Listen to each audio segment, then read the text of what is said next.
Insecure sama tulisan sendiri. Insecure itu termasuk sakit mental nggak sih? Gung, menurut lo insecure itu termasuk sakit mental nggak? Hah? Menurut gue sih iya. Sakit ya? Menurut gue ya. Enggak, sebenarnya insecure itu menurut gue ada ketika kita itu punya harapan yang terlalu tinggi, entah sama diri kita atau sama karya kita. Jadi sebaiknya sih jangan berharap, jangan terlalu berharap, tapi nulis terus gitu. Kalau di gue sih obatnya gue lihat tulisan yang lebih jelek dibanding gue. Kalau misalnya lu insecure sama cara nulis, lu ngerti gak sih kayak, ih kok si autor ini tulisannya bagus ya, kayak puitis-puitis gitu, kok gue nggak bisa kayak gitu. Ya itu gitu. Lu salah nyari patokan sih, ya nggak sih? Salah nyari standar gitu. Harusnya lu cari standar yang lebih di bawah gitu. Jadi lu nya juga nggak terlalu tertekan gitu. Sebenarnya gitu sih, kalau nggak mau insecure itu jangan berharap, terus cari standarnya tuh jangan tinggi-tinggi gitu. Kalau menurut gue ya, jangan insecure dulu, post aja dulu gitu. Kalau udah post ada yang ngekritik, lu baru insecure dah gitu. Gak, kebanyakan tuh insecure tuh gara-gara nggak ada yang baca, Gung. Aduh, kalau nggak ada yang baca, lu harus lebih pede. Lu bilang ke teman-teman lu bilang ke temen sekelas, enggaknya kayak gue dulu, lu kirim link di WA kelasan lah gitu. Iya, gimana ya, gue juga dulu nggak ada yang baca sih, tapi gue nggak insecure karena gue nggak menaruh harapan itu bakal dibaca gitu. Yang gue nulis di Wattpad ya karena gue pengen nulis cerita kayak gitu karena gue gregetan sama diri gue sendiri gitu aja sih. Tapi kalau udah naruh harapan tinggi, standar yang tinggi, jadinya ya lu sakit gitu. Insecure tuh sakit gitu. Sakit mental ya, Gio. Obatin sumpah. Karena yang kayak gitu tuh gak enak, bikin lo tuh gak bisa maju gitu. Gimana ya? Iya sih. Terus sama siapin mental lah, seenggaknya kalau misalkan ternyata lu udah enggak insecure lagi, terus lu post tulisan lu terus ternyata dikritik terus. Kadang kan netizen kritikannya kan jahat-jahat banget ya, nggak pakai otak. Bukan ngekritik, lebih ke kayak ngomentarin jahat gitu kan, soalnya di situ nggak ada saran. Cuma kritik doang. Cuma komentar jahatnya doang tuh, itu yang bisa bikin ngedown lah. Lu kayak gimana caranya siapin mental untuk kemungkinan terburuk. Jadi selain menetapkan standar yang pas, jangan ketinggian, terus jangan terlalu berharap, juga siapin mental untuk kemungkinan terburuk. Jadi kalau lu mau memulai sesuatu itu banyak banget tuh yang harus lu persiapin. Gak tiba-tiba lu langsung nulis gitu. Ya kalau nulis sih tinggal nulis aja gitu, gampang. Cuma ngelatih mentalnya biar kuat itu yang susah. Karena kayak kalau lu lihat, mungkin ada penulis yang kayak, wah dia nulis pertama nih, terus langsung tinggi, langsung dibaca 20 juta, 30 juta gitu. Tapi kalau dia nggak nyiapin untuk kemungkinan terburuk, tiba-tiba dia nulis buku kedua, terus buku keduanya hancur, jatuh, nggak ada yang baca, wah itu bisa berhenti nulis langsung. Jadi kayak lu dibaca banyak orang atau lu nggak dibaca banyak orang, lu harus nyiapin mental itu untuk nyiapin kemungkinan yang paling terburuk. Mental lu tuh harus siap.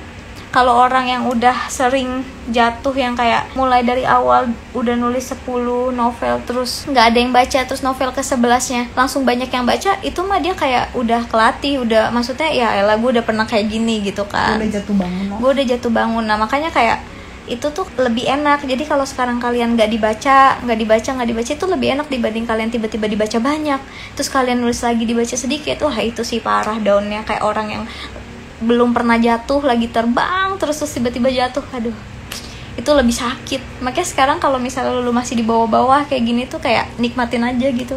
Kalau ada yang bilang tulisan lu jelek gitu, kayak jangan ngedown ya gitu, harus lebih tulisan gue emang jelek ya gitu. Jadi lu kayak jangan ngedown, tapi belajar buat gimana sih cara nulis bagus gitu. Atau kayak lu menenangkan diri sendiri, kayak tulisan gue nggak jelek, emang bukan selera lu aja gitu. Kayak gitulah, antara lu menerima atau lu menenangkan diri lu sendiri gitu. Cara ngurangin rasa malu saat mau post cerita tuh gimana sih? Kadang itu kayak ragu gimana gitu. Udah post aja, tinggal ngeklik 1 kali doang. Kayak susah banget ya. Susah banget, klik udah selesai gitu. Lu nggak usah pikirin aduh ini gimana, udah klik aja gitu. Lebih memaklumi diri sendiri sih. Kalau misalnya lu takut dihujat, ya lu harus memaklumi diri sendiri, karena lu baru pertama nulis, lu bukan sekelas Terelia, lu bukan siapa-siapa gitu. Jadi lu nggak harus malu untuk sesuatu yang biasa aja gitu. karena lu bukan sesuatu yang hebat gitu. Namanya juga masih belajar, Iya, salah gitu. dikit is oke lah. Gue pun sekarang kayak kalau nulis kayak bodo amat gitu sih gue, karena gue nggak ngerasa gue siapa-siapa gitu. Baca baper deh. Lo harus baca tulisannya dia, baper. Dia bener-bener nulis gak mikir, kayak orang bego. Ke bank dibukain pintu sama satpam, baper. Gitu doang tulisannya. Terus lanjut bab 2. Ke Indomaret diucapin selamat pagi, baper, gitu-gitu aja udah. Kayak gitu tuh dia nggak malu kok. Itu memotivasi nggak sih? Motivasi banget. Ya pokoknya intinya kita kesimpulkan, kalian tuh nggak boleh insecure. Gimana caranya nggak insecure? Kalian tuh harus sadar diri. Kalian jangan menetapkan standar yang terlalu tinggi untuk diri kalian, karena kalian tuh bukan siapa-siapa, belum jadi siapa-siapa. Terus kalian nggak usah malu. Kalian harus mewajarkan atau memaklumi kemampuan dan diri kalian, karena kalian juga baru mencoba ya kan. Kalian belum master, belum punya pengalaman yang banyak, jadi wajar aja kalau belum bagus ya kan. Terus juga apa tadi Gung? Selain itu Ya tetap belajar. belajar. Masa kayak walaupun kalian memaklumi diri kalian juga jangan terlalu memaklumin yang kayak nggak mau belajar untuk nulis yang lebih bagus. Telinga. Gitu Dan loh. tutup telinga. Kayak kalau ada kritik dan saran yang ternyata membangun, kenapa enggak gitu ya kan? Iya, kayak dulu aku pernah dikritik cover aku nggak bagus. Terus pas aku lihat-lihat ternyata memang tidak bagus. Akhirnya gue ganti gitu. Kayak cover gue tuh dulu bokep banget. Terus ada yang, Kak ini ceritanya bagus, tapi lama-lama kok udah nggak dewasa ya, mending covernya ganti aja gitu. Akhirnya gue ganti lah gitu. Itu sesuatu saran yang bagus dan membangun gitu. Atau kayak, Kak harusnya tanda bacanya kayak gini-gini Kak, ini salah nih. Lo gitu. tinggal bilang makasih Ya, dan semuanya kelar gitu. Nggak usah perpanjang kayak ya udah sih kan gue baru belajar gitu kan. Ada orang kayak gitu loh, sering dikasih tahu ya udah sih kan gue baru belajar, padahal orang kan ngasih harusnya tahu kayak makasih ya gitu. Soalnya kan kalau untuk kritik membangun kayak gitu kan jadi bikin lu tahu, oh ternyata cara penulisan kayak gini ya. Atau misalkan kayak, Kak ceritanya muter-muter gitu kan, kayak terus kayak lu baca lagi deh cerita lu, kenapa bisa muter-muter, kenapa dia bisa mikir cerita gue muter-muter ya. Harusnya lu baca lagi, oh ternyata iya ya cerita gue muter-muter gitu kan. Jadi lu bisa mikir lagi gimana caranya cerita gue biar seenggaknya nggak muter-muter gitu, langsung to the point. Kan banyak banget cerita di Wattpad yang dia tuh cuma misalkan kayak si A ke lorong gitu, kayak si A berjalan di lorong cuma tuh kayak muter tapi intinya tuh si Dia A lagi berjalan jalan ke di lorong gitu, tapi kayak muter gitu. Kayak itu tuh masa terlalu banyak kata, dan kadang ada nggak beberapa efektif. yang gue saranin kayak gitu tapi tidak mau gitu. Kak aku udah up 5 bab dan aku coba nggak buka Wattpad sebulan, readersnya tetap dong 265 pembaca, dan itu pun gara-gara aku sendiri yang baca ulang. Ya emang kayak gitu. Aku pun kalau lihat tulisan, kalau bukan yang nulis bagus kayak Bayu Permana, Ulan Fadi, 5 bab doang kagak bakal aku baca gitu. Jadi kayak kamu tuh harus, kalau kamu pingin ngasih sesuatu ke orang, kamu tuh harus niat. Ngerti gak sih? Kamu ngasih itu tuh kayak ibaratnya kamu tuh cuma ngasih tester ke orang doang gitu, tester. Tapi ketika orang itu mau beli nggak tersedia. Jadi apa yang mau dibaca? Makanya kayak kalau kamu mau ngasih ke sesuatu ke orang itu harus niat banget guys, biar orang itu juga seneng. Nah kalau kamu cuma ngasih 5 bab, apa orang itu bakal seneng? Apa orang itu bakal tertarik? Nggak bakal. Jadi kalau bisa tulis dulu yang banyak gitu. Kan baper gue langsung 12 bab. Walaupun isinya 1 paragraf sebab ya.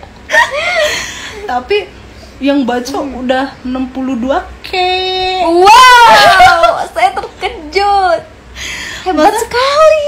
Maksudnya dalam artian yang kayak gue nulis, yaudah gue nulis aja karena gue seneng nulis, tapi gue tidak berekspektasi tinggi tulisan gue bakalan dibaca banyak orang. Ternyata dibaca banyak orang. Gila. Bonus itu ya? Senengnya bener-bener seneng, kayak anjir tulisan gue cuma kayak gini doang, ngerti gak sih?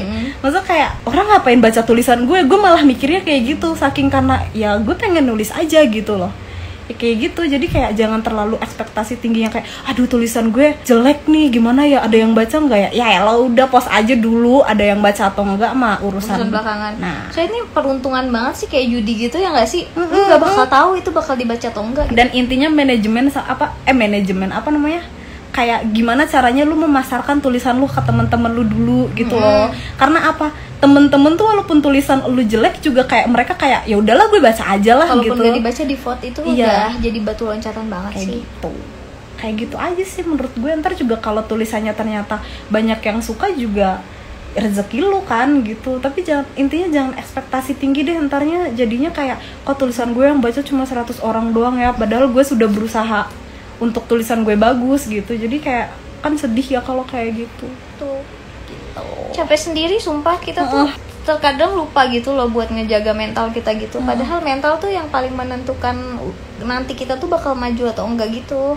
Dan intinya tulisannya tuh walaupun dibacanya cuma 50 orang, 100 orang gitu tuh ya, tetap aja nulis gitu seenggaknya. Karena gue tuh banyak banget nemu tulisan-tulisan bagus tapi karena yang bacanya dikit Dia nggak lanjut. jadi dia nggak lanjut gitu, padahal bagus gitu. Nih, gimana caranya nulis novel di Wattpad tanpa mikirin pembaca dan popularitas?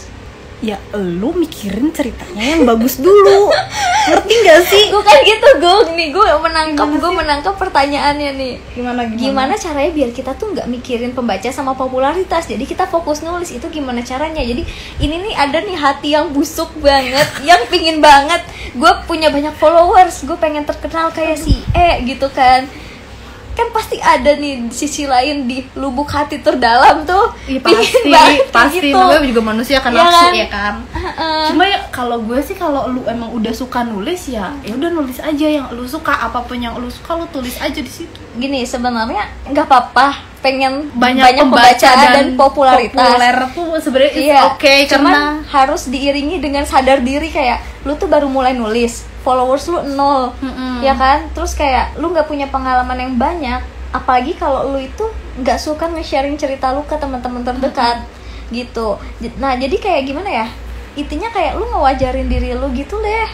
Kalau buat ambisi-ambisi yang kayak pengen punya pembaca banyak, pengen populer, itu ya nggak masalah, cuman jangan terlalu ambisius gitu.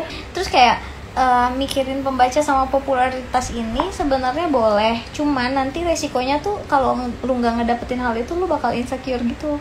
Duh, kok cerita gue nggak ada yang baca ya, padahal bagus gitu, tapi kok kayaknya percaya diri kalau cerita gue bagus.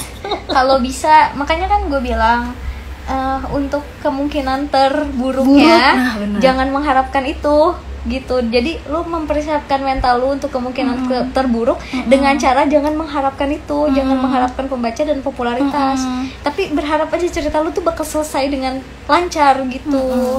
Pembaca sama popularitas itu bonus, yang dicari itu gimana caranya kita nyelesain karya kita, gitu aja sih.